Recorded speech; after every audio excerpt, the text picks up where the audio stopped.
YS Rajasekhara Reddy హయాంలో వాన్పీక్ రూపంలో ఒక పారిశ్రామిక కారిడార్, 2 పోర్టులు పొందిన నిమ్మగడ్డ ప్రసాద్ ముడుపుల కింద జగన్ సంస్థల్లోకి వందల కోట్లు కుమ్మరించారు.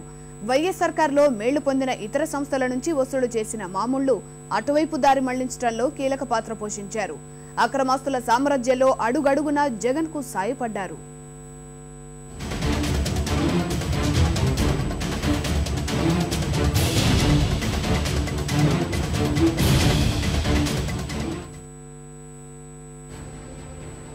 వైఎస్ రాజశేఖర రెడ్డికి చాలా దగ్గర పారిశ్రామికవేత్తల్లో నిమ్మగడ్డ ప్రసాద్ ఒకరు.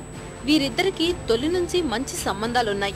గుంటూరు, ప్రకాశం జిల్లాల్లో పారిశ్రామిక కారిడార్, 2 ఓడరేవులు నిర్మించాలని తలచిన వైఎస్ సర్కారు ప్రాజెక్టును నిమ్మగడ్డ ప్రసాద్ కు కట్టబెట్టాలని నిర్ణయించింది. 2008లో నిమ్మగడ్డకు చెందిన వాన్పిక్కు భూములు కేటాయించారు. తక్కువ ధరకే పట్టా భూములు లాక్కొని 26,000 ఎకరాలు సంతర్పణ చేయాలని నిర్ణయించి ఇప్పటి వరకు 13,000 ఎకరాలకు పైగా కేటాయించారు. పేదలను నిర్వాసితులుగా మార్చిన ఈ ప్రాజెక్టు కోసం వైఎస్ ఎంతో శ్రద్ధ చూపారు. ప్రతిరోజు ప్రాజెక్టు పనితీరు, భూసేకరణ గురించి ఆరా తీశారు. రాష్ట్రానికి అధికారం లేకున్నా వాన్పిక్కు మేలు చేసేలా ఒప్పందం చేసుకున్నారు. ప్రభుత్వం ఇచ్చిన భూమిపై సర్కారుకు ఎలాంటి నియంత్రణ లేకుండా చేశారు. ఒప్పందాన్ని నిర్మాణ సంస్థ రద్దు చేసుకున్నా భూమి మొత్తం డెవలపర్ చేతిలో ఉండేలా వైఎస్ జాగ్రత్త పడ్డారు. మంత్రివర్గానికి తెలియకుండానే చాలా రాయితీలు ఇచ్చారు. ఇక జగన్ అవినీతి, అక్రమస్తుల సామ్రాజ్యానికి మూలం సండూర్ పవర్. ఈ కంపెనీ నుంచి వచ్చిన సొమ్ముతోనే ఎన్నో సంస్థలు ఏర్పాటు చేశారు. 2006లో మారిషస్ కు చెందిన 2i క్యాపిటల్, ఫ్లూరీ ఎమర్జింగ్ నుంచి వచ్చిన 102 కోట్లతో జగన్ సామ్రాజ్యం విస్తరించింది. ఈ సంస్థల్లోనూ నిమ్మగడ్డ భారీగా పెట్టుబడులు పెట్టారు. పెద్దగా ఆదాయం లాభాలేని ఈ విద్యుత్ ప్లాంటులో ₹10 విలువైన ఒక్కో షేరుపై ₹140 ప్రీమియంతో 21.42 లక్షల షేర్లు కొనుగోలు చేసి 32 కోట్లు సండూర్లోకి మళ్లించారు. ఇలా జగన్ తో నిమ్మగడ్డ ప్రసాద్ కు ఆర్థిక బంధం ఏర్పడింది. భారతీ సిమెంట్స్ లోనూ నిమ్మగడ్డకు కీలక వాటాలున్నాయి.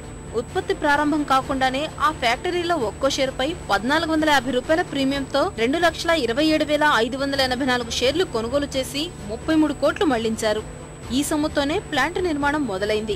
ఈ ప్లాంట్ కోసం మొత్తంగా ఆయన 252 కోట్లు సమకూర్చారు.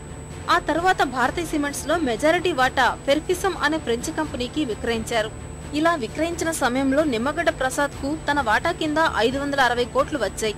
ఇందులో సింహభాగాన్ని జగతి పబ్లికేషన్స్ లో తిరిగి పెట్టుబడిగా మళ్లించారు.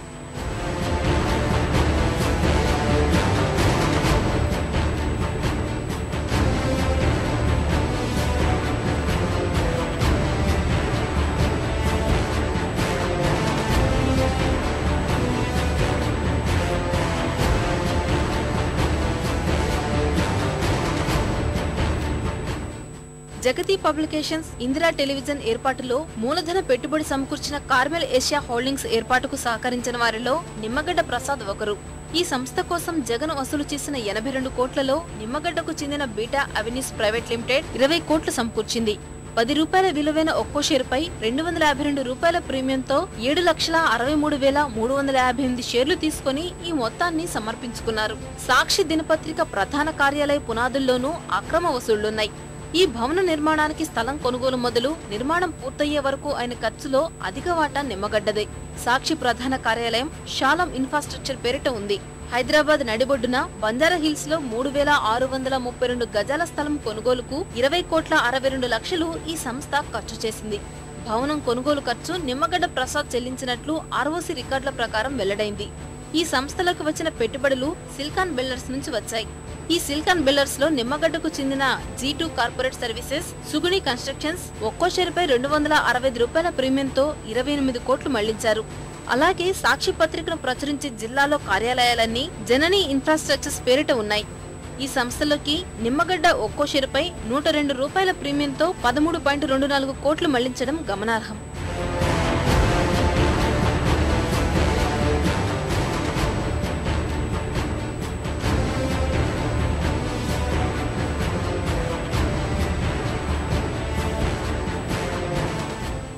జగతి పబ్లికేషన్స్ లో నిమ్మగడ్డ ప్రసాద్ కు చెందిన alpha avenues, alpha villas, beta avenues, Gilchrist investments సంస్థల ద్వారా 450 కోట్లు పెట్టుబడిగా పెట్టారు. ఈ మొత్తంలో కొంత సొమ్ము వైఎస్ హయాంలో లబ్ధి పొందిన సంస్థలు నిమ్మగడ్డకు చెందిన కంపెనీల ద్వారా మళ్లించినట్లు వెల్లడైంది. వైఎస్ హయాంలో అనంతపురం జిల్లాలో లేపాక్షి నాలెడ్జ్ హబ్ కు భూమిని తక్కువ ధరకే కేటాయించారు. ఈ ప్రాజెక్టు పొందిన ఇందూ గ్రూప్ సంస్థలో ఒకటైన వాల్డెన్ ప్రాపర్టీస్ నుంచి 70 కోట్లు నిమ్మగడ్డ సంస్థల ద్వారా సాక్షిలోకొచ్చాయి. ఈ సొమ్ములో 50 కోట్లను కార్నర్ స్టోన్ అనే కంపెనీకి బదిలీ చేసి అక్కడ నుంచి alpha Vilas, alpha avenues, Gilchrist investments కు మళ్లించారు. మిగతా 20 కోట్లను వాల్డెన్ ప్రాపర్టీస్ సంస్థ నేరుగా నిమ్మగడ్డకు చెందిన బీటా అవెన్యూస్ లో పెట్టుబడి పెట్టింది. ఇలా వచ్చిన సొమ్ము నేరుగా జగతిలోకి చేరింది. లేపాక్షి నాలెడ్జ్ హబ్ లో నిమ్మగడ్డ ప్రసాద్ కు భారీగా వాటాలున్నాయి. ఇందూ సంస్థలతో ప్రత్యక్ష సంబంధాలున్నాయి. ఇందూ ప్రాజెక్ట్స్ లోనూ డైరెక్టర్ గా ఉన్నారు. వైఎస్ మేళకు ప్రతిఫలంగా తన కంపెనీల నుంచి పెట్టుబడులు మళ్లించిన మ్యాట్రిక్స్ ప్రసాద్ జగన్ అవినీతి సామ్రాజ్యానికి అడుగడుగునా సాయపడ్డారని దర్యాప్తులో సిబిఐ తేల్చింది.